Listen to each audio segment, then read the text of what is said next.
It's a big surprise. Nobody thought the ocean was this deep. So all of a sudden we've got scientists saying, why is that? The scientists will be going, wow, we've found something, and what does it mean? Is it a little hole? Is it a big hole? Beneath the waves lies a world more mysterious than outer space, so dark, so crushing, no human could ever survive. Throughout most of recorded history, men had just assumed that beyond a certain level the sea was pretty flat, pretty dead, fairly lifeless. What kind of feature is it down there? There's a whole lot of questions you get when you find this one spectacular reading. This is the Mariana Trench, Earth's the final frontier, where pressure can crush submarines like paper and night never ends. It's a realm of unimaginable life, haunting beauty, and silent terror. From glowing creatures to metallic structures, no human was meant to witness. What underwater robots captured in the Mariana Trench is insane. The most groundbreaking discoveries made by these underwater robots were signs of life. For decades, scientists believed that the deepest parts of the ocean, particularly the Mariana Trench, were too extreme to support complex organisms. At nearly 36,000 feet below sea level, the temperature is just above freezing. There is no sunlight, and the pressure exceeds 1,000 times the atmospheric pressure at the surface, conditions that would crush most known forms of life. Yet, when robotic submersibles armed with high-definition cameras and pressure-resistant sensors descended into the abyss, what they revealed was beyond imagination. Life doesn't just survive here, it thrives. Creatures glow in the darkness, their bodies engineered by nature to withstand crushing pressure and icy silence. How do they endure what would destroy everything else? What secrets hide in their strange designs, and could they hold clues to life beyond our planet? Breaking the biological barrier. The deepest snailfish. The conventional understanding of life, particularly vertebrate life, dictates a hard limit to how deep fish can survive. This limit is often placed just above 8,200 meters, due to the devastating effects of high hydrostatic pressure. The extreme pressure forces water into protein molecules, destabilizing the fundamental biological structures of the organism, a phenomenon sometimes called the protein paradox. In essence, this pressure should turn muscle and bone into biological mush. Yet underwater robots, known as ROVs, venturing into the Hadal zone, have repeatedly documented a remarkable family of fish that defies the crushing pressure. The snailfish. The Mariana snailfish, Pseudoliparus sweri, officially named following its discovery by researchers from Newcastle University and the University of Washington, was found thriving at depths up to 8,000 meters in the Mariana Trench. The creatures, which appear translucent and somewhat like overgrown tadpoles, lack the heavy, rigid, calcified skeletons and gas-filled swim bladders common to unlike ocean animals that live in shallower waters. Their bodies are predominantly soft and gelatinous. This soft structure is not a sign of fragility. Rather, it is an evolutionarily optimized, pressure-tolerant architecture, allowing the fish to maintain protein stability where others fail. These fish are highly successful scavengers, feeding robustly on the plentiful crustaceans in the abyss. The boundaries of this pressure resistance were recently pushed even further by Australian and Japanese researchers. During an expedition, their remote vehicle filmed an unidentified Pseudoliparus snailfish at a new world record depth of 8,300 feet and 36 meters in the nearby Izu-Ogasawara Trench. This new, deepest verifiable recording strongly indicates that 8,336 meters is indeed the absolute biological limit for fish survival. The continued abundance of snailfish right up to this line, then their abrupt disappearance beyond it, reveals an ultimate scientific truth. Evolution can delay, but not entirely defeat the crushing laws of physics. Yet while fish seem to hit their biological breaking point in the Hadal depths, not all creatures follow the same rules.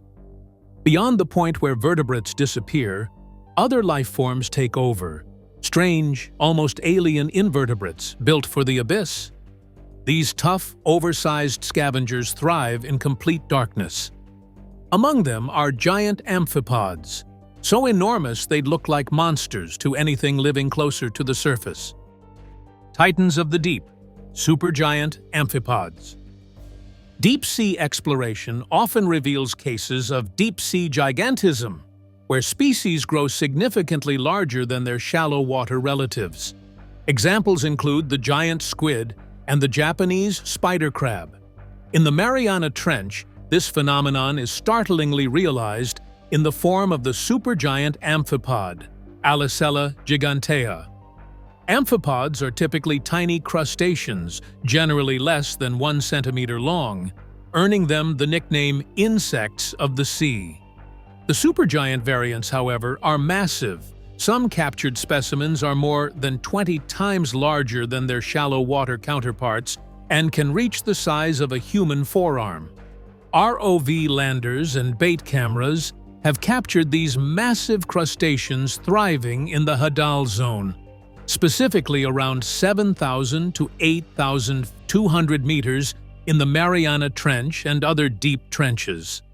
The existence of these titans at such depths requires more than just low metabolism, the common explanation for gigantism in cold, scarce environments. It requires extreme biological engineering. The astonishing secret unveiled by the study of these crustaceans is their structural defense.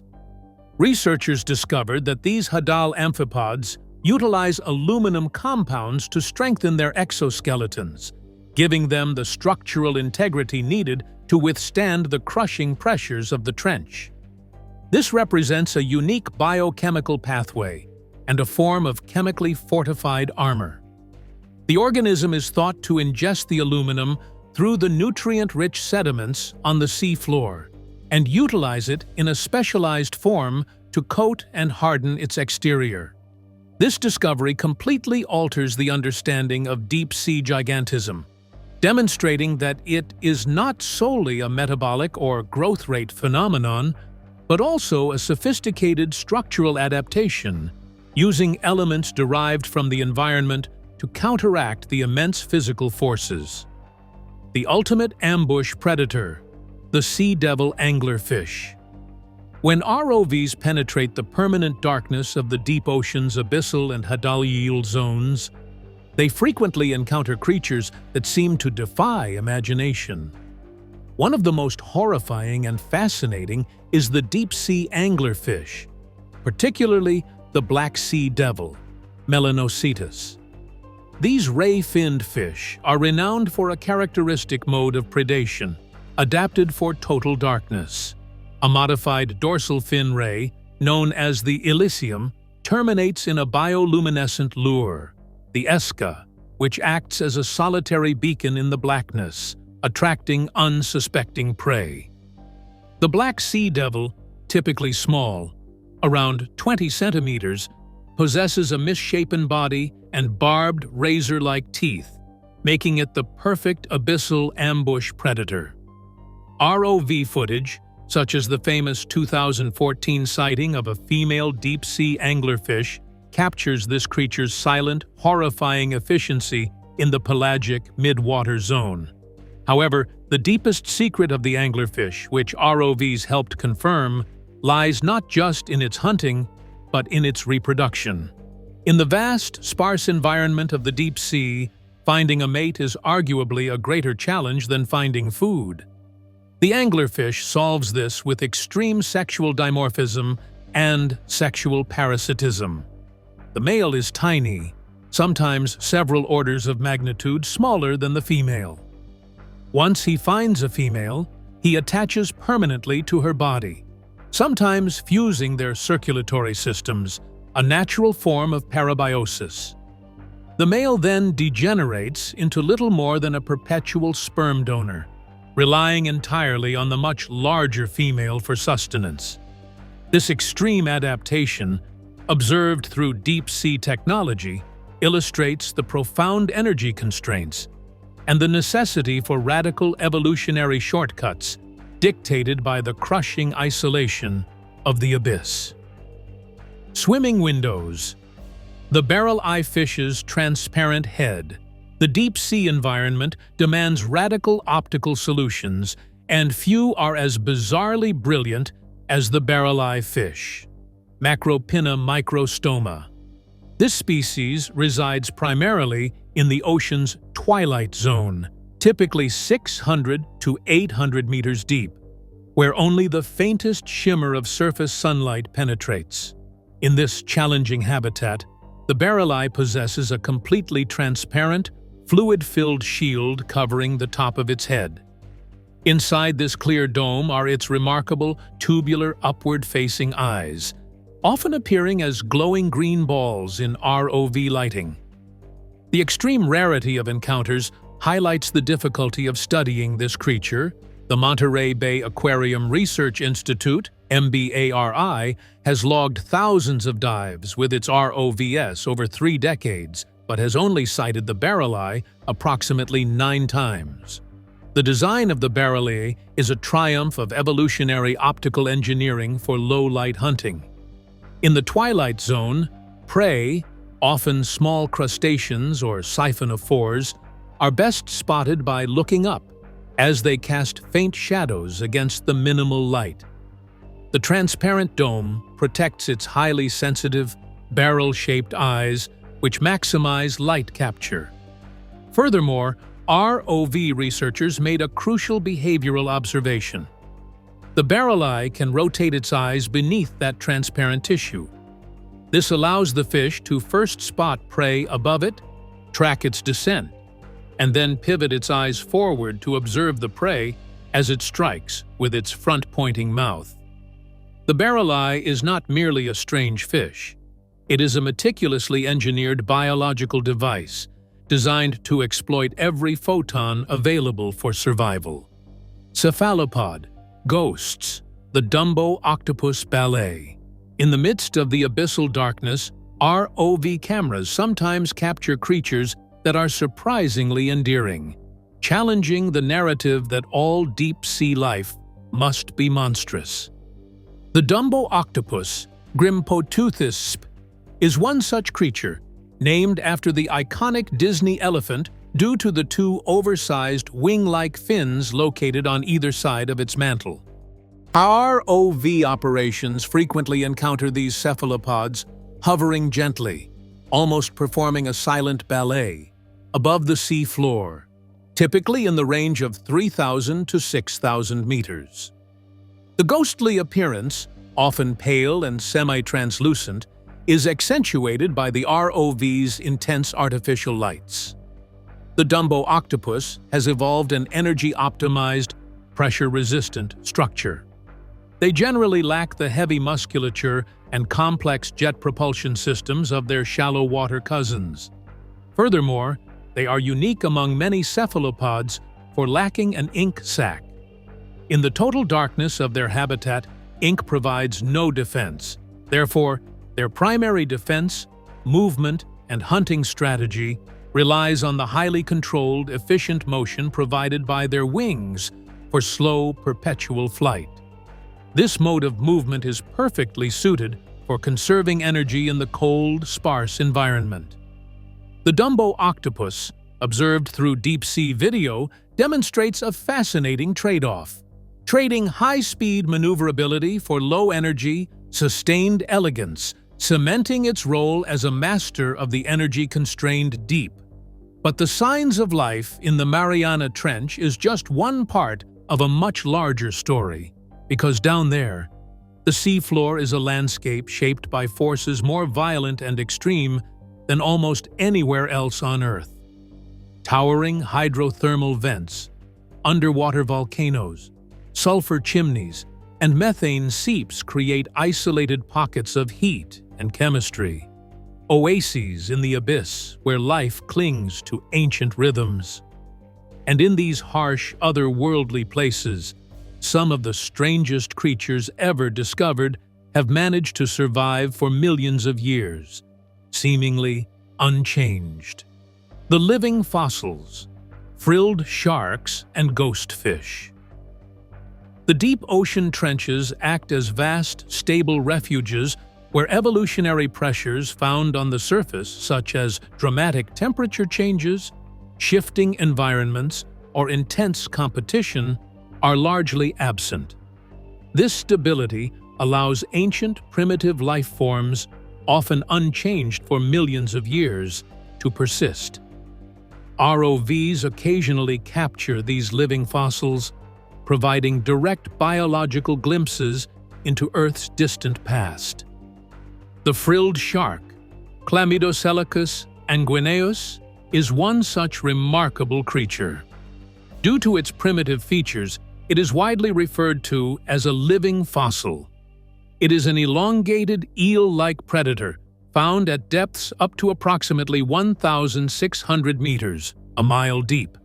Its startling morphology includes an eel-like snout and roughly 300 needle-shaped teeth, arranged in numerous parallel rows, a dental structure perfectly designed for gripping and swallowing slippery prey whole. The fact that this creature has survived virtually unchanged is compelling evidence that the deep sea functions as an evolutionary time capsule, preserving species that would have been outcompeted in more volatile, shallower waters. A more recent, equally striking discovery occurred in 2017 when an expedition captured the first-ever live sighting of a fish from the family Aphionidae, immediately dubbed the ghost fish. Found at an estimated depth of 2,500 meters, this fish was instantly recognizable by its transparent, gelatinous skin and eyes that completely lacked pigment. The ghost fish represents an extreme adaptation to total darkness, where sight is vestigial and energy conservation is paramount.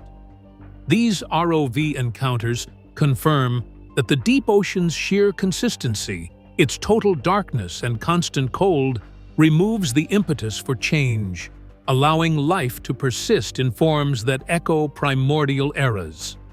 Single-cell architects. The giant xenophyophores. The Mariana Trench harbors organisms that challenge the most basic concepts of biological scale and complexity. Among the most unusual are the xenophyophores, which are truly giant deep-sea agglutinated foraminifera. These are colossal single-celled organisms, or protozoans, that can achieve macroscopic sizes, sometimes measuring up to 10 centimeters or more. Xenophyophores thrive in the abyssal zone, often found at depths greater than 4,000 meters, with some residing as deep as 10.6 kilometers within the trenches. Despite their enormous size, they maintain a single-celled structure, which fundamentally contradicts the typical pattern of life, where size is correlated with complexity and multicellularity. ROV images reveal that these organisms are architects of the deep, constructing complex external tests, or skeletons, by cementing together sediment particles from the seafloor. These structures are incredibly fragile, which is why studying them requires the delicate touch of ROV manipulators or specialized lander traps. Because their massive, complex structures stabilize the soft, deep-sea mud, they are considered critical ecosystem engineers.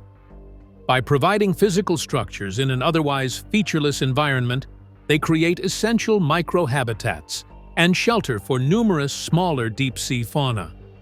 The discovery of these single-celled giants proves that biological architecture can be vast, dominant, and structurally important, even at the lowest level of cellular complexity. The black smoker chimneys and the champagne vent phenomenon. The Mariana Trench system is defined by tectonic collision, where the Pacific plate is subducting beneath the Philippine plate. This geological activity feeds the highly active Mariana Arc, a chain featuring over 60 submarine volcanoes and a back arc spreading center where new oceanic crust is forged. ROVs are essential for exploring the products of this violent forging process. The hydrothermal vents, or black smokers. Black smokers are geological chimneys formed when cold seawater seeps into cracks in the seafloor and is heated to extreme temperatures, sometimes over 400 degrees Celsius, by magma-heated subsurface rocks. This superheated water leaches minerals and metals from the rock, then erupts back into the near-freezing ocean, where the minerals instantly precipitate, forming towering, sulfide-rich structures. ROV expeditions utilizing vehicles like the Hyperdolphin have successfully navigated these vent fields, such as those found on the East Diamante submarine volcano.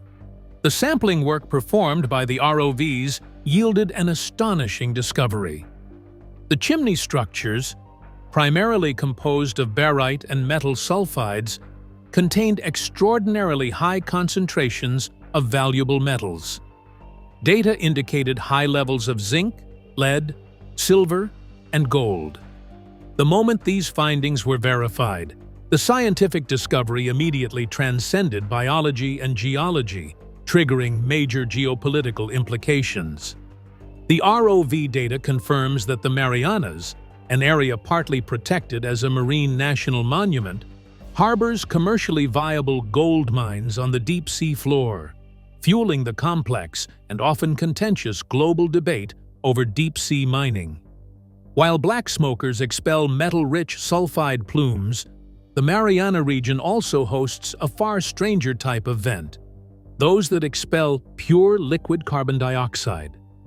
Located at the northwest Ifuku volcano within the Mariana Trench Marine National Monument, the aptly named Champagne Vent is one of only 2 known sites on Earth where almost pure liquid carbon dioxide is released. ROVs venturing near northwest Ifuku have captured surreal footage of beautiful, mesmerizing bubbles of carbon dioxide emanating from the seafloor. This is an incredibly extreme environment, producing highly acidic, low pH conditions in the immediate vicinity. The existence of life thriving around this liquid carbon dioxide plume is significant for 2 primary reasons. First, these vents serve as crucial astrobiological analogs. The conditions, life flourishing in highly volatile, non-water-based chemical plumes, are thought to closely mirror the hypothesized extreme environments within the subsurface oceans of icy moons like Europa. By studying how microbial and animal life manages to derive energy and structure in this environment, scientists gain crucial information about the potential for life elsewhere in the solar system. Second, the Ifuku vent provides vital data for understanding terrestrial ecology.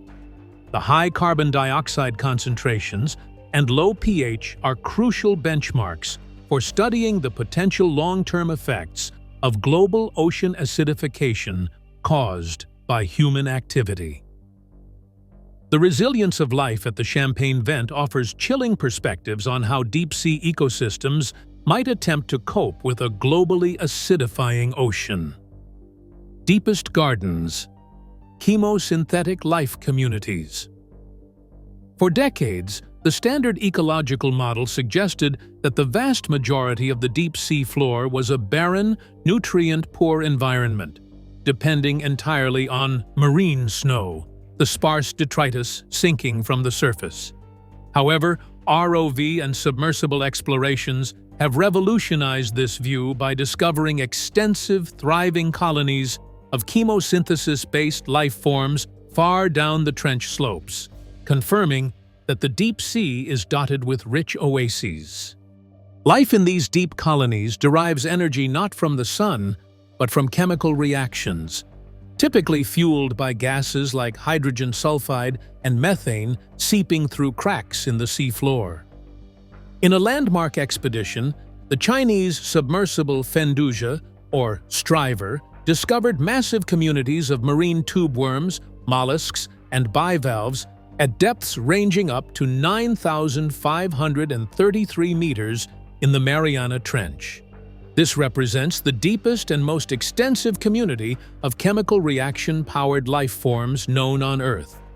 The existence of these dense, deepest gardens proves that localized geological activity, particularly cold seeps and methane vents, provides a substantial and persistent trophic subsidy, a significant food source that was previously underestimated.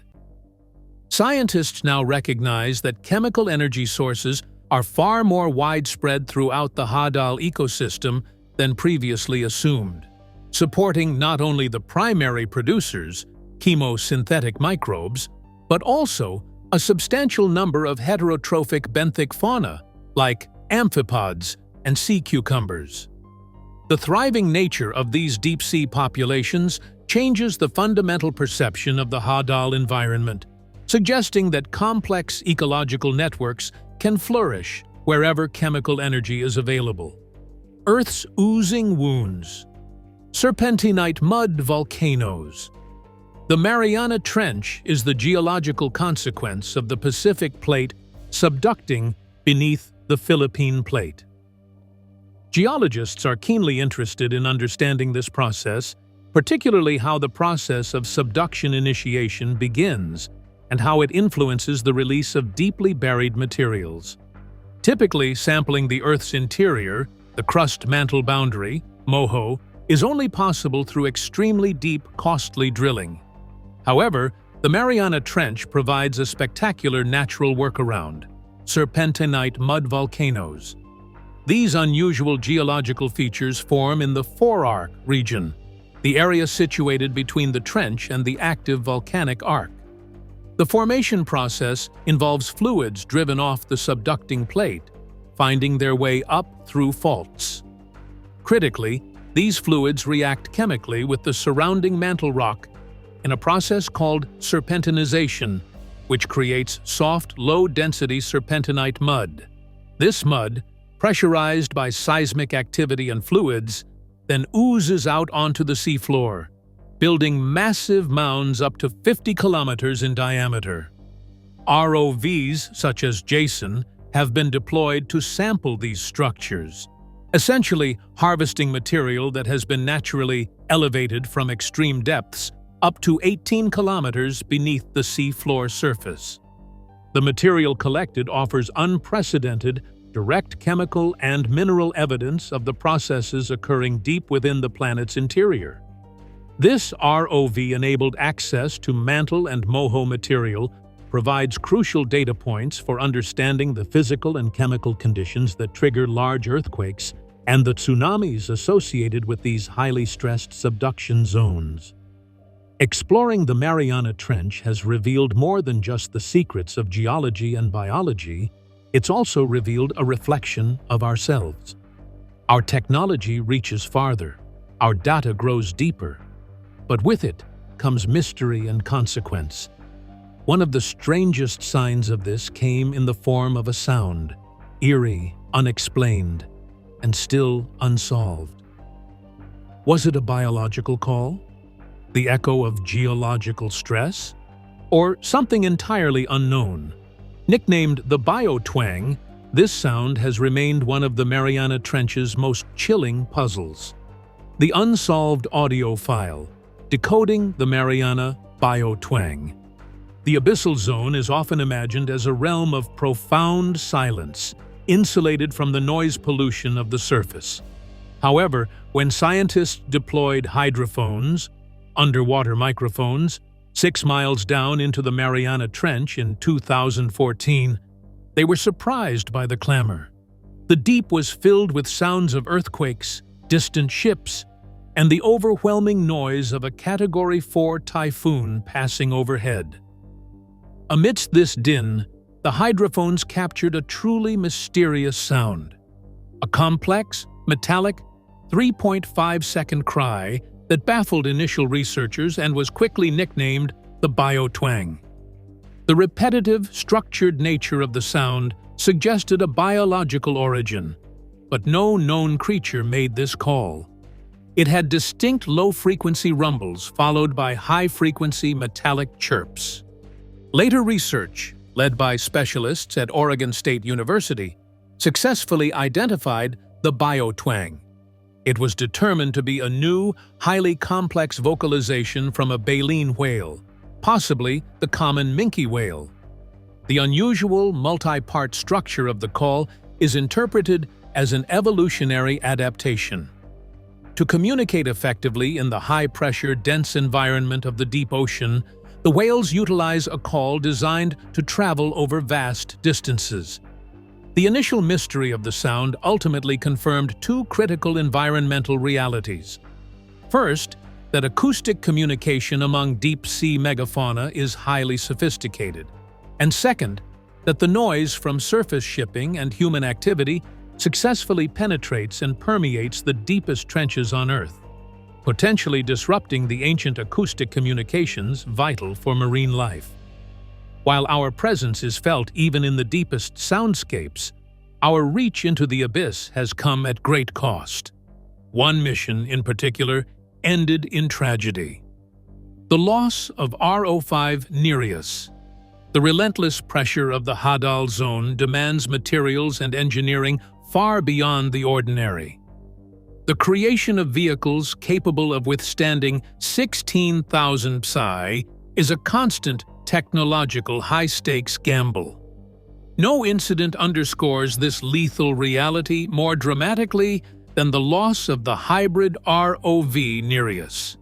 Developed by the Woods Hole Oceanographic Institution, WHOI, Nereus was a pioneering vessel, capable of operating in two modes: free-swimming autonomous underwater vehicle, AUV, for wide surveys, or tethered remotely operated vehicle, ROV, via a micro-thin fiber optic cable for close-up work.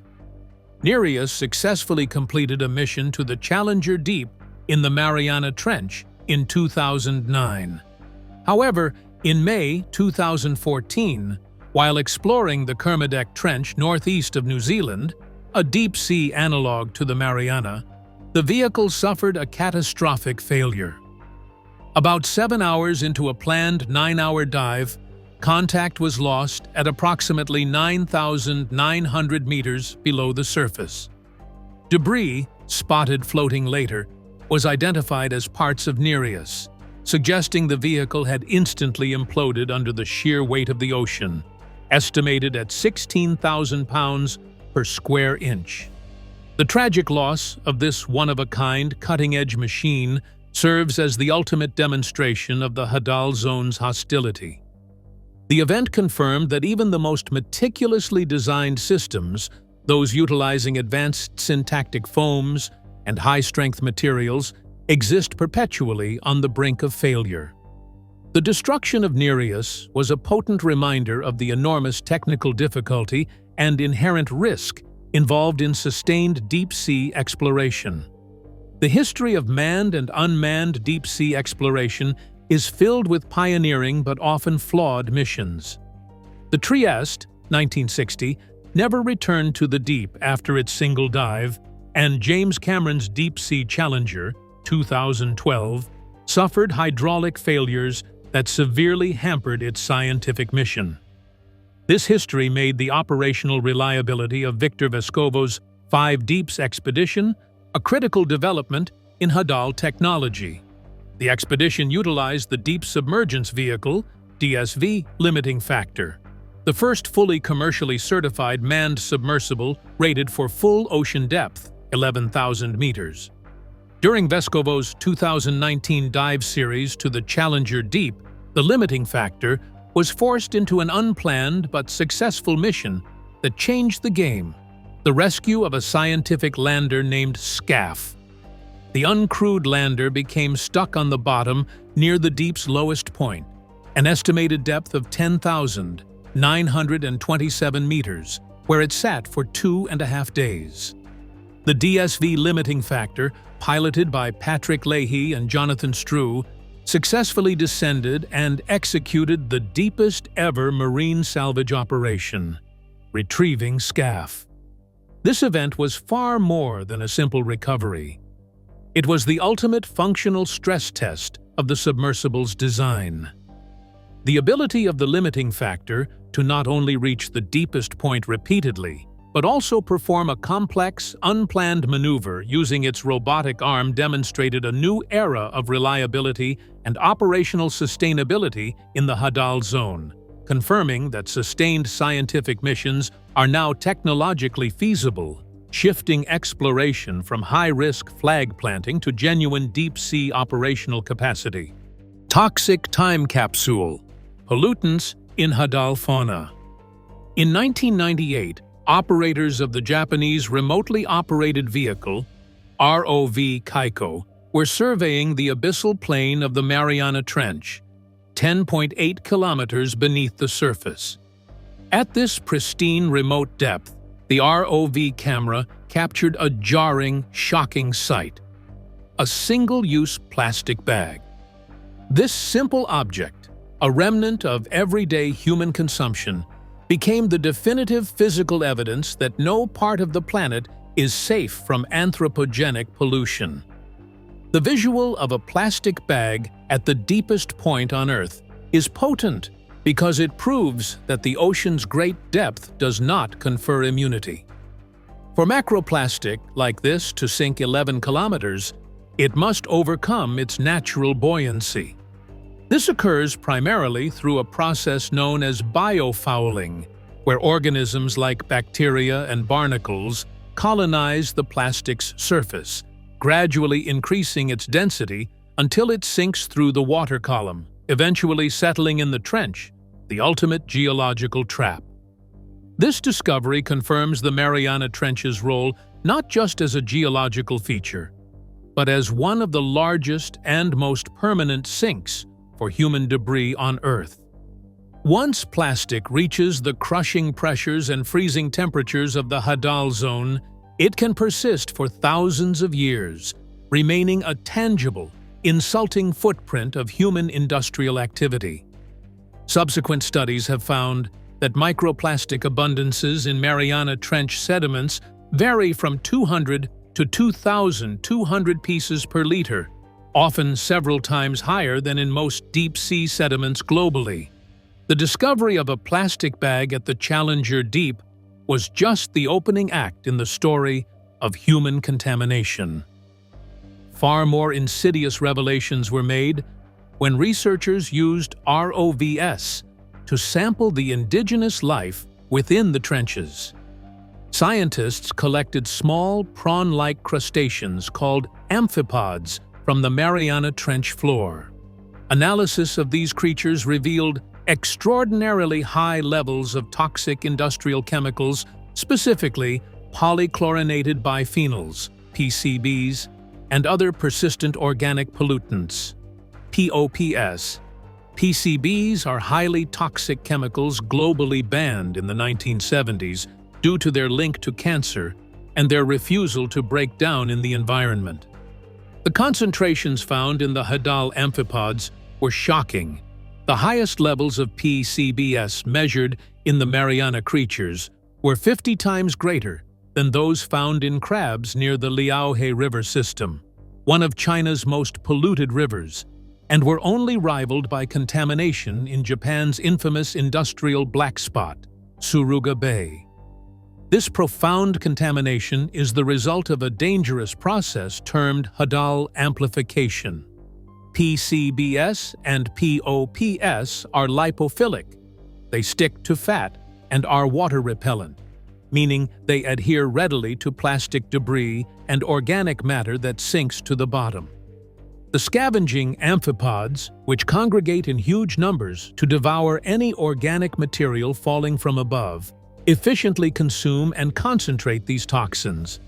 Because the trenches act as sediment traps, the concentration only builds up over time. The biological adaptations that allow these scavengers to thrive, their high efficiency in a food-sparse environment, also turn them into toxic time bombs, proving that global industrial waste is most lethally concentrated in Earth's remotest and most vulnerable ecosystems. We're starting to piece together a clearer picture of what lies beneath, and it's telling us two very different stories at once. On one hand, there's the wonder, strange new life forms, untouched ecosystems, and alien landscapes. On the other, a warning of pollution, noise, and our growing impact in places we barely understand. We've explored less than 5% of our deep oceans. So what else is down there? What other ecological secrets, or what greater growing threats, are we allowing to fester in the dark? The abyss isn't just staring back anymore. It's sending humanity a desperate, poisonous warning, and it may already be too late to ignore. Let us know your thoughts in the comments below. And don't forget to like, subscribe, and share. To enjoy more content like this, click on the next video on your screen.